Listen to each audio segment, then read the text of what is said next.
So I was asked to kind of talk to you guys about my, I guess, pathway in order to get into medical school. It was definitely a long road to get there.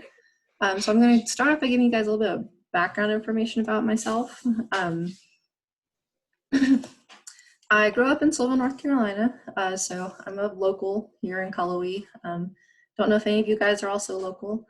At some point, I decided to be a forensic pathologist. I decided this pretty early on in high school, and luckily we had a class there that allowed us to shadow in our local hospital. So I started shadowing in our local pathology lab and completely fell in love with it and really got my heart set on like, this is what I want to do the rest of my life. So I went to Western Carolina for my undergrad and I got my bachelor's in biology. I also minored in art because it was something I really enjoyed doing, and it was a really good pastime, I guess, to kind of help distract myself whenever I was really bogged down like doing research in biology. I was really busy as an undergrad. I was the vice president of the biology club for 2 years. I was a chancellor's ambassador for 3 years, and I was a member of the Honors College Board of Directors all 4 years. And I even chaired a few committees within that club. I I dabbled in the ballroom dance club for about a year or two, and I also played some Humans versus Zombies, which I don't think we have anymore.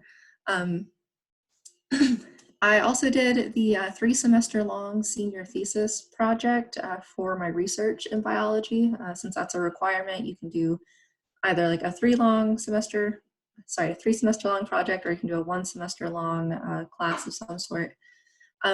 Specifically for that research, I looked at the feeding preferences of domestic beetles. And I also did a little bit of microbiology research on the side with Dr. O'Connell. I don't know if any of you guys know Dr. Sean O'Connell, but at the time he was also in charge of the domestic beetle colony. So I spent a lot of time with him. One thing I didn't really focus on during undergrad was shadowing or volunteering work, which is something I should have done a little more of, and I'll talk to you about that in a second. With 1 year left to go, I applied to medical school for the first time. I failed miserably. I thought my life was over, everything was ruined, everything I worked so hard for. I'd been planning on this since high school, and what was I going to do now? So there was a lot of crying, and I went to talk to a counselor, and I definitely did some soul searching, I guess, to make sure that that was something I actually really wanted to do. And I kind of got it together eventually with some more crying every once in a while. So after undergrad, I wasn't going to med school, so I had to do something else. And my plan B was to do a year-long fellowship with the FBI's Counterterrorism and Forensic Science Research Unit. While I was there in Virginia, I actually worked on a couple of projects involving mitochondrial DNA. I didn't actually have a backup option when I first applied to medical school. I didn't come up with my backup option until I think April or May of senior year, and that was not good. Luckily, I had a professor who had a backup option for me that I didn't know about. I guess she saw some potential. I don't know if any of you guys know Dr. Grisdale. She's been gone for a little bit now, but she had me in her forensic biology class and heard about this research opportunity and said, I think you would be great for this. If you're not going to medical school, you should try it out. And the moral of that story is kind of that you should try to have a backup option. My plan B was honestly going to be to work at Walmart for a year, so don't do that. While I was in Virginia working on the research I was working on, I actually went to a forensic science conference and discovered that there was this area of research I had never heard about, where people were looking at how bacterial communities could be used to, I guess, kind of catalog human decomposition. It's like as the decomposition progress continues on, the bacterial communities kind of shift throughout time. So if you can capture a bacterial community profile at a certain time, you can backdate how long that person has been dead, which I thought was awesome. And it tied right into my interest in forensic pathology. Luckily, I knew the person at Western who was in charge of the body farm. And I knew our resident microbiologist, Dr. O'Connell. So I talked to them and ended up coming to Western to get my master's degree in biology. It's a 2-year commitment. So if any of you guys are thinking of doing graduate school as a plan B or backup, like in between time for between your undergrad and medical school, don't do it unless you're committed, because there were, goodness, there was a lot of crying. It was really hard. It definitely requires a lot of interest on your part. So if you're not deeply interested and passionate in it, you're not going to want to do it. Yeah, so just keep that in mind if you're thinking of using that as your plan B. With 1 year of grad school left, I decided to apply again, and it didn't work once again. I thought for sure that having a year spent with the FBI, doing some forensic work, getting my master's in biology, like surely this time around it would work. And it didn't. So I finally decided that I should take a long look at my application, which is something I had not done the first time. So if you don't get accepted the first time, look at your application sooner than I did. The Brody School of Medicine offered to talk to me. They had one of their admissions people call me and talk to me about my application. Not every medical school offers this. You should try to find on their website whether or not they offer this before you talk to them about it. Some of them get a little mad at you, call them and ask them questions. I don't know why. Some people don't have time for you. So I found that out the hard way. But if they offer to critique your application and talk to you about it, you should definitely take advantage of that opportunity. It shed a lot of light on what was wrong with my application. And here is what was wrong. I applied late. And by late, I mean on time. So if you're hitting those submission deadlines right on the day that they're due, you're too late. People have already been accepted, you're at the bottom of the barrel, and you're likely not going to be accepted unless you have, I don't know, really awesome application. But if you're like me and your application's kind of in the middle, doing okay, if you apply on time, you're too late. I didn't have a diverse range of shadowing experiences. I had shadowed in the local morgue at our hospital. I had also spent some time at a morgue in Winston-Salem, but I hadn't ever looked at anything outside of forensic pathology. What they wanted to see was that I had tried some family doctors, surgery, anything else, because what they wanted to see was that I had experienced other areas of medicine and still decided that forensic pathology was where I wanted to be. I had almost zero volunteer work. A couple of times the biology club went to the Catman shelter. I did a little bit of dance marathon and relay for life and stuff, but it wasn't a lot to really put on my resume there. I didn't have any clinical experiences, which was news to me because I thought that shadowing was clinical experience. So you might be in the same boat as me, but apparently clinical experience is something that you have to be paid to do. It's like if you're working in a medical office or if you're doing like medical transcription work, that's clinical experience. But if you're just shadowing a doctor, that is not clinical experience. My MCAT was a 503. That was the old MCAT. I think there's a new version now, so I'm sorry that these numbers don't really translate well, but I was basically around the 50% mark, which isn't great. Honestly, I don't think I was prepared enough with my chemistry and physics to do it. You guys are all at Western. I assume you've all taken chemistry and physics at Western. If you haven't yet, you will be. One note, if you haven't taken it yet, is that whenever you're taking physics, a lot of our physics classes allow you to have a little cheat sheet with formulas on them. Don't use it. Don't make one. Don't use that on your tests. Try to actually learn physics because you're going to need it on the MCAT. Just something I learned a little too late.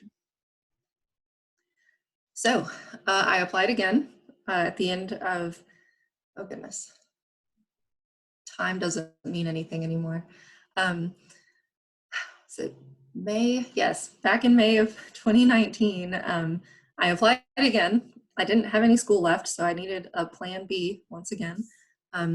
So I became an adjunct at Western. I can't see all the names here, but some of you might be my students. And I finally made it this time, which was great. My fiance also made it, so it was really, really, really great. So here's what I fixed. I guess I'll try to move this. Oh, perfect. Look at that. Okay. So this time, instead of applying on time, I submitted my application in June.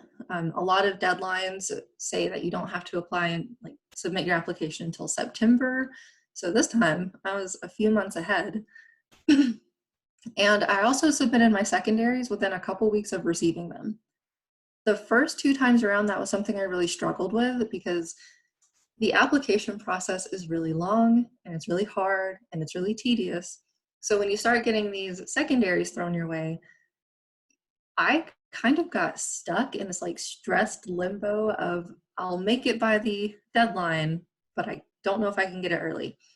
So this time around, I forced myself to just do them outright. I decided to shadow a few more people. I shadowed at a family practice and got, goodness, at least 60 hours there, if not more. I shadowed at an ear, nose, and throat doctor, and I shadowed a radiologist. A lot of hospitals, especially in this area, so if any of you guys are from this area, this applies to you, but might apply to other people. Hospitals are hard to shadow at unless they have a shadowing program kind of built into the hospital, or if they're working in conjunction with a university or something. But our local hospital is really hard to get into. So it's a little easier to get a shadowing experience at a place that is not hospital associated. So at family practices or places like that, it makes it a little bit easier because the doctor over that facility can just kind of okay you and say you're fine to come in. I did a little bit more volunteer work this time around. I presented my research and played with bacteria with a bunch of middle school science classes, and that was a lot of fun. I still didn't have any clinical experiences. I didn't have time. I didn't have time to do that. I needed a job. I did retake the MCAT, and this time around I made a 511 because I actually studied my chemistry and my physics, which was important. So that bumped me up quite a bit. The 511 was around the 80% mark, maybe 85. Don't want to give myself too much credit. But yeah, so it definitely bumped me up a lot. One thing I recommend for that is take a lot of practice tests. Yeah, I can talk to you more about that if you guys have questions. But the MCAT was an ordeal that I'm happy to share with you. So this is kind of what my timeline looked like, which was something that as an undergrad, this was really confusing to me. I didn't understand when things happened or why. This time around in 2019, I started visiting schools around March, April, May, a little bit in June. I know you guys probably can't do that right now. I mean, obviously, but they might have some kind of virtual tours or something going on. I started both of my applications in the beginning of May and then took my MCAT in late May. That way I would have my MCAT score at some point during my application process. That also gave me a lot more time to study for my MCAT rather than forcing myself to take it at the start of the year. I submitted my application in June. I don't remember exactly when, but it's good to I waited to have my MCAT scores before I actually hit the submit button, because if my MCAT score wasn't up to par for some of the schools, there was really no reason to apply. I started receiving supplemental requests in like July or August. And then I actually got my first interview request in the beginning of August. So I really turned around the applications as fast as I could for those secondaries, because they will start interviewing you as early as July. So I was interviewed in August, accepted in September. Then I had another interview in September that was accepted later on in September. And then I kept getting interview requests in October, and I started declining them because I had already decided where I was going to go. Whenever they offer you an acceptance, you will also have a deadline to accept their acceptance. And for my dream school, they had told me they needed my decision by the beginning of December. So when I had an interview in October, knowing they might not get back to me until November, felt like I was pushing too close to that December time, like that December deadline. So I told them no, and said I was going somewhere else. Right, so that was kind of my journey. I'm gonna give you guys a couple of tips and then let you guys feel free to ask as many questions as you want. Apply as early as you possibly can. A finished application is better than an unfinished application or late or on time application. One thing I didn't know is that the application actually opens up for you to start on like May 1st or something. I don't know if the virus has changed that for this year, but the application opens for editing before you can actually submit it. So you can work on it for like a couple of weeks before you're actually even allowed to submit the application. So do that. It's a really tedious and long application, both for the MD programs and the DO programs. You have to enter in every single class that you've ever taken, ever, and a lot of details about each of those classes. So prepare for that. You can also submit your application without your MCAT score. So if you just want your application in there and ready to be considered, go ahead and do it. And then your MCAT score can be sent to them later. Okay. For anyone who wants to start working on their application before the application opens, here's what you need. I guess the application will only be opening in like the next 3 days, but the stuff that you need for it is a list of your classes. So you need your transcript. You need to send your official transcript to AMCAS and AACOMAS, but you also have to go through and manually type out all of your classes. I don't know why. The DO application, the AACOMAS application, it allows you to actually pay, I think it's like $60 to have someone else do that tedious stuff for you, which I highly recommend because you're gonna be busy doing it for the MD application. I think it allows on the AMCAS application up to 15 clubs, experiences, volunteering things, awards, scholarships, programs. The 15 best things you've ever done. They want a list of those. You need to know the date ranges that you did those things and how long you did them each time you did them. So like if you did 50 hours in July of 2018 and then another 50 hours in July of 2019, you'll enter those in separately. You have to give a description of each of those. And then you have to pick your top 3 most important things you've ever done, and then write a longer description of why they impacted you more. So you have 15 descriptions of everything, and then 3 descriptions of, well, 3 extra descriptions of the really important ones. You also have to write an essay. I don't remember how long. I think it's like 2,500 words-ish. The question's always the same. Why do you want to go to medical school? Zach, I don't know if you guys call him Mr. Williams, Zach Williams. He let me borrow a book that was really helpful in writing my essay. And the most important part of that book that I took away was that you need to make your essay interesting.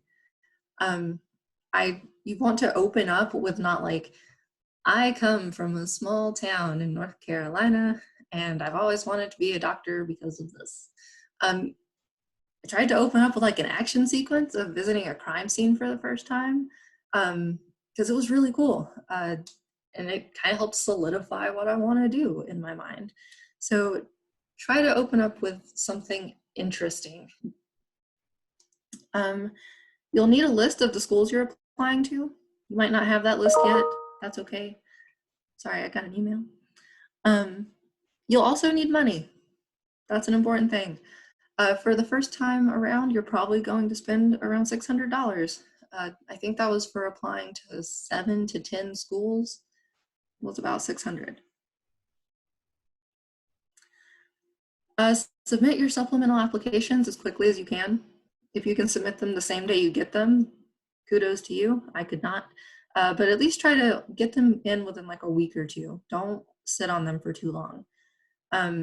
If you are stumped by some of the prompts and you're like, I think one of them is usually like, what's an obstacle that you overcame in your life? And like, how did you deal with it? I never really had a good answer for that one. I always had to kind of come up with something from somewhere. You know, it's hard to answer. But just answering it and moving forward and submitting it was better than sitting on it trying to come up with something great.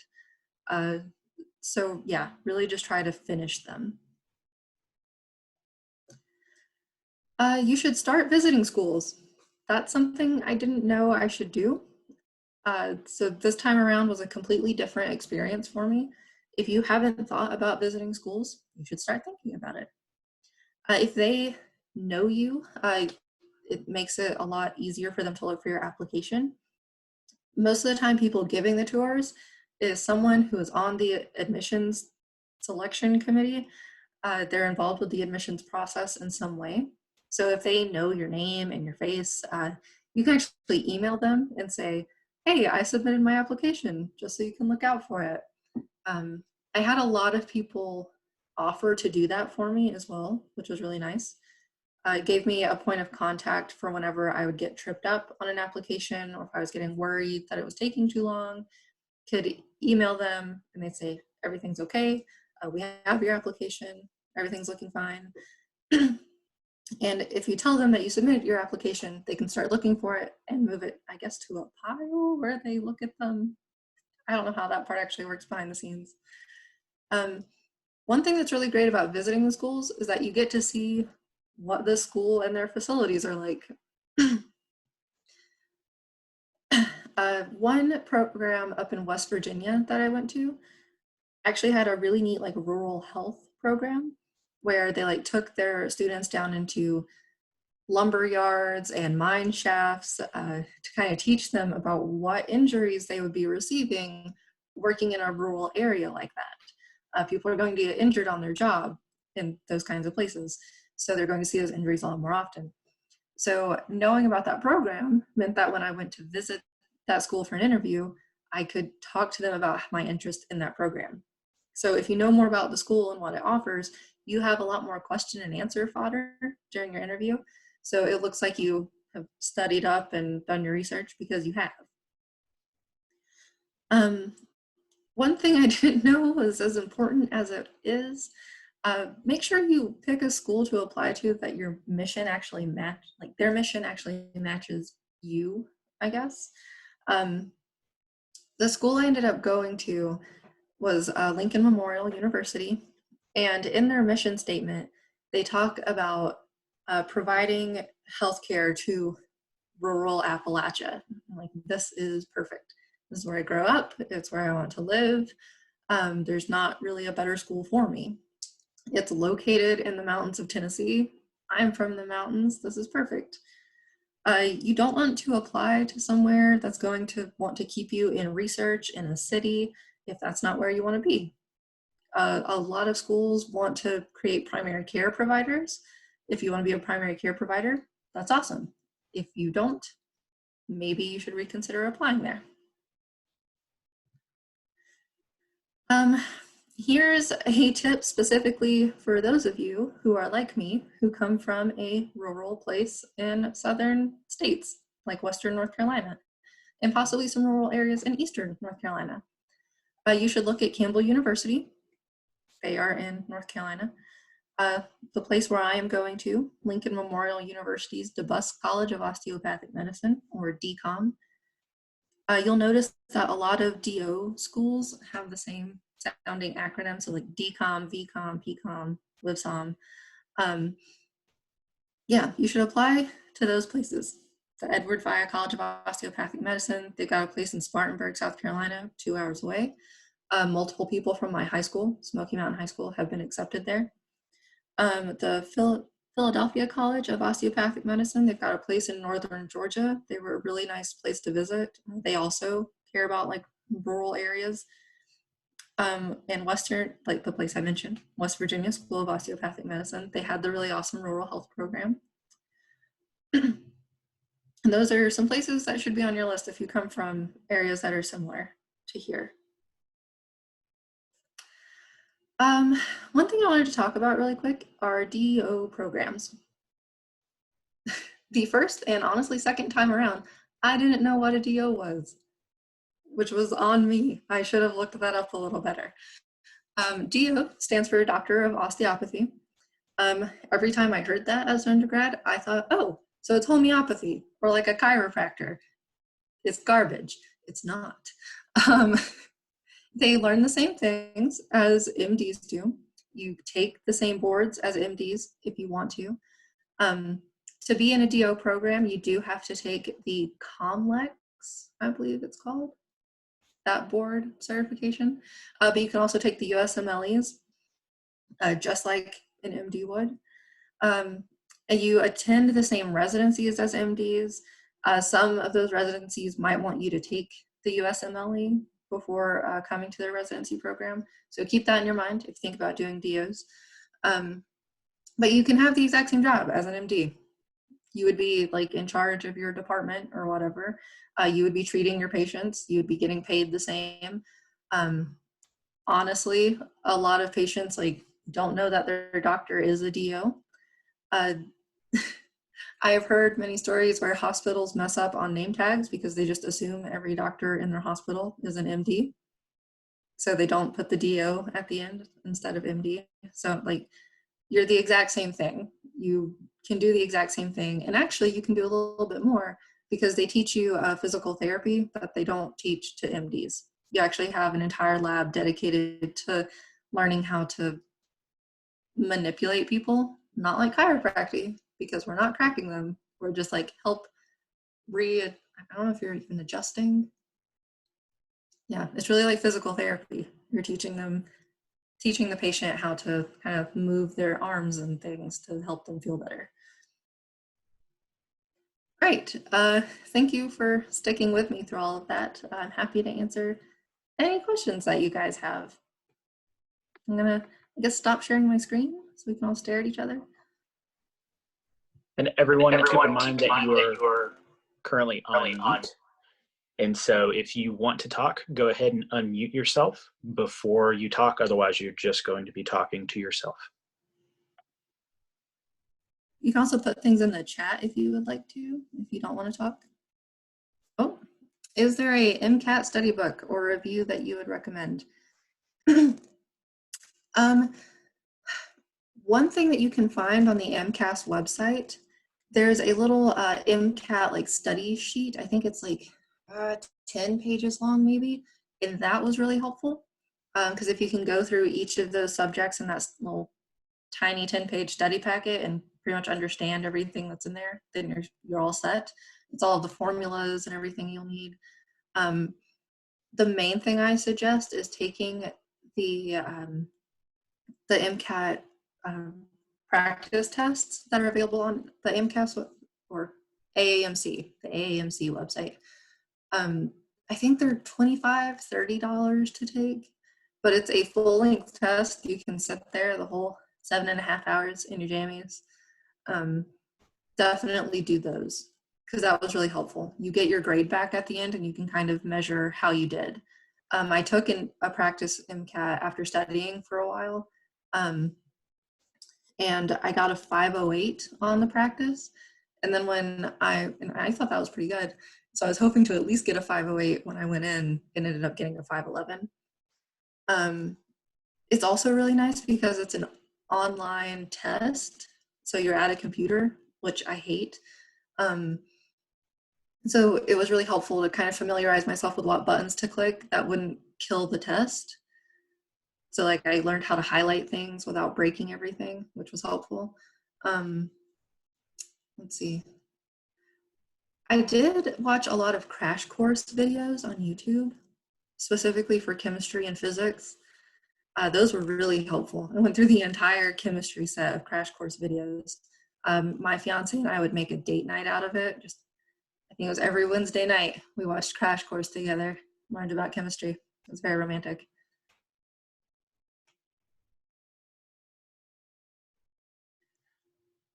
Okay, when it comes to the application process and you not being in school when you submitted your application, who did you have write your letters of recommendation? Okay, um, so I still talked to my professors and had them write my letters of recommendation. I also talked to some people from the morgue that I had been shadowing in and had them write a letter. It was really mostly my professors, though. My fiance, he hadn't been in school in a while. Um, well, not like physically in school. He was doing his online master's. He had been working over at the Haywood County Hospital, so he actually had a supervisor from there write him a letter, and a doctor from his department write him a letter. Um, and some programs did require us to actually have a DO specifically write you a letter. So make sure if you are applying to a DO program that you find a DO to shadow. For the most part, though, it was professors and colleagues from hospitals. Um, at least a few schools did require that at least one science professor wrote you a letter. So make sure you know a science professor.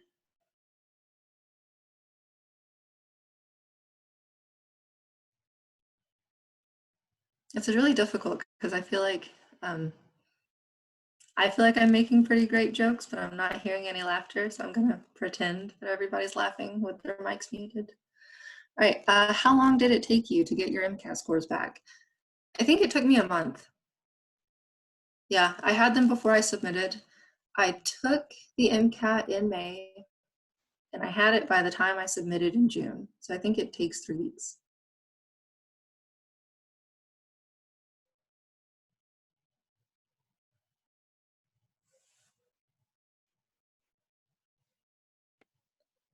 Emily, while we wait on another question, I've got a few things I kind of want to touch on. Yeah. Just on things you spoke about where students may want a little bit more information. Okay. I know one question I get a lot from students is, what is clinical experience? How can I get that now? Um, what I see a lot of Western students doing for clinical experience, and this especially comes from the PA side of things, because anybody wanting to go to PA school, so physician assistant school instead of med school, they have to have clinical experience, and they've actually have to have a lot of it. And for students who live in the Western North Carolina area, a lot of times they're going to be getting experience as a CNA, so a clinical nursing assistant, or an EMC, an emergency medical care technician. Both of those are positions you can get after a relatively short education stint. I know many students will go and do those programs during the summers, such that they're able to do that work in the following summers or even during the year, depending on where they are living when they're at school and if they're commuting or anything like that. So something to think about for clinical experience. One great thing about clinical experience is you're not only getting experience that's valuable for your application, but you're also getting paid to do it. It's not as though you have to search and dig to go find a ton of shadowing experiences. You're getting experience on the job, and the money you're making is probably then going to your application fees. What is the average MCAT score? So Emily, your MCAT score was right on par with the average MCAT score for students who get accepted to med school. And that's for DO programs and in MD programs. And I'm not underselling that. A 511 is it's not the easiest score to get. Like she said, it was in the 80th percentile, which sounds exactly right. But during the 2019 application cycle, the average score was a 511 for students who got accepted. The average score for students who applied was a 505. So if you're hitting anywhere between there, as you get closer to 511, your possibilities of getting in go up.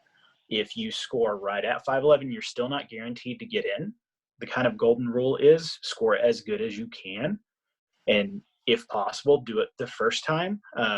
Clearly, Emily, you've taken it many times and it still worked out for you. So it's certainly not a nail in the coffin, so to say, if you don't do as well as you did the first time. But what's important is that you approach it in a different way the next time you take it. The MCAT shouldn't be considered like an SAT where you're like, oh, I didn't do well on this day, I'll just take it again in 3 months and it'll be better. If you realize you didn't do what you wanted to do the first time you took it, definitely study up, review what you didn't do well on, and then reapproach it, because hopefully that's giving you some time to relearn what you didn't know. Anybody else have any questions?